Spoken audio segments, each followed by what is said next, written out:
Hi, how are you? Welcome. Let's look at the parts of the brain.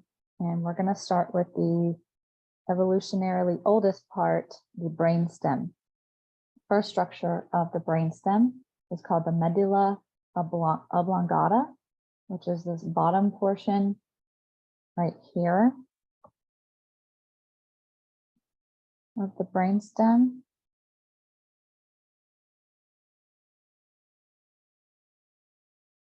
It contains many visceral centers. It translates to pith or marrow, and it controls all kinds of things: cardiac output, blood vessel constriction, dilation, respiration, hiccuping, sneezing, swallowing, coughing. So it connects to the spinal cord to control these things. Next up in the brainstem is the pons. Pons means the bridge. And that is this round structure right here, called the bridge because it relays nerve impulses for several cranial nerves. And it also can modulate our respiratory function through the medulla oblongata. And then the next structure of the brainstem is called the midbrain or mesencephalon.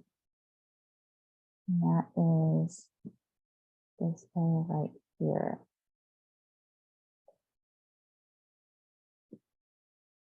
It's called the midbrain, or also called the mesencephalon, which means middle brain. Cephalon means brain, cephalon and meson means middle. And it also helps to coordinate and relay between these stations. You will see on the back side of the mesencephalon or more midbrain are the groupings of 4 bumps, which are sensory nuclei that relay visual and auditory sensation. And let's look for that. Yes, we see it on this posterior view. So just kind of orienting ourselves a little bit here. So the brainstem is down below, the medulla oblongata of the brainstem is here. The pons is this round structure here.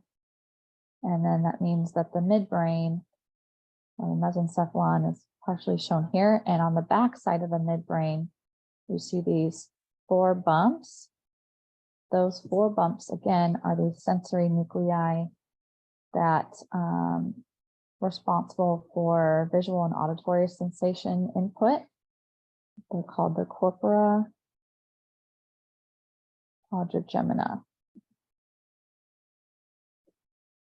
Corpora means body, and quad is talking about 4, gemina, the generation. Okay. And then let's look at the diencephalon, which is above the brainstem. First up in the diencephalon is the thalamus, which is, thalamus means inner chamber or bedroom or bed. When it was first identified, they saw that the olfactory nerves led to these thalamus structure, and so they thought it was some kind of inner chamber part of the brain. It's kind of interesting. The thalamus is shown right here.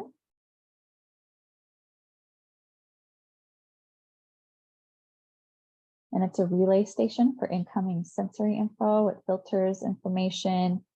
It also helps to regulate your motor function through the cerebrum and the cerebellum, we'll learn.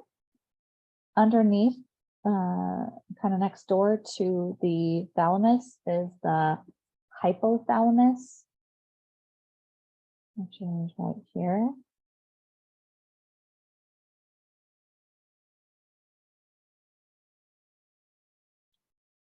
Which regulates your body temperature, hunger, thirst, sex drive, your respiratory sleep-wake cycles, and it also helps to secrete hormones. So pretty important structure. And attached to the hypothalamus is the pituitary gland, and it's connected through a little stalk called the infundibulum. So let's go look for that. We don't see it on this brain model. Looks like it's been broken off. Okay, yes, we see it very nicely in this left picture, which is an anterior view. The thalamus are these dumbbell-like structures that we see here. That's the thalamus. And the hypothalamus is the structure here kind of in the middle that's below it, and that we see connected to the hypothalamus is the pituitary gland. And the pituitary gland is this one right here.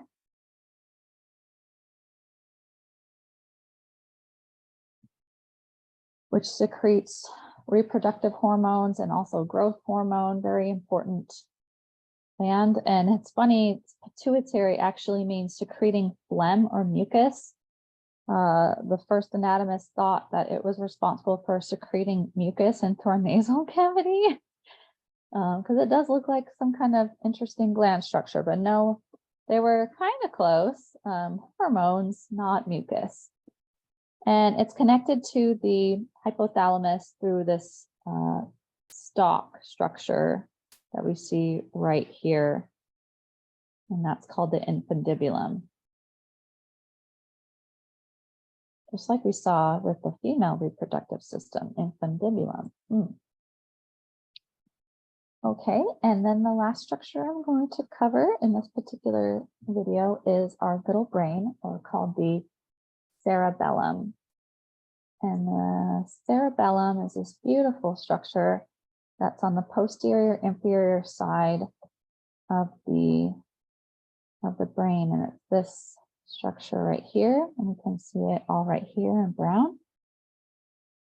That's called the cerebellum, because cereb, that first part, means brain in Latin, and so this means little brain. And it's responsible for equilibrium and muscle memory, coordinating our arms and our legs when we walk. Very important structure. Okay. I'm going to stop here. I hope that was fun.